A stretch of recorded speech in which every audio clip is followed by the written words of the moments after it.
Berita baik untuk geng kaki kiri yang tak suka kereta manual sebab Toyota sekarang dah lancarkan Toyota GR Corolla versi automatic. Spesifikasi masih lagi sama seperti GR Corolla yang terdahulu.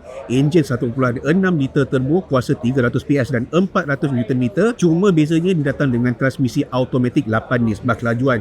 Kotak gear ni sebenarnya bukan Toyota saja-saja ambil daripada inventory sedia dia, tapi Toyota bangunkan daripada lita lumba, uji sampai rosak, lepas tu buat balik supaya dapat menjadi sebuah transmisi yang mampu menawarkan pemanduan yang lebih sporty tapi dalam masa yang sama sesuai untuk kegunaan seharian. Dari segi kelengkapan luaran dia memang tak banyak beza dengan versi manual. Dia datang dengan saiz rim yang sama, body kit yang sama dan tidak ketinggalan corong exhaust ada 3 dekat bahagian belakang. Jadi berapa pula harga untuk GR Corolla versi automatic? Kalau versi manual datang dengan harga 368,950, versi automatic 10,000 lagi mahal ataupun harga dia RM378,950 sahaja. Beli atau tidak? Cuba komen sikit dekat bawah.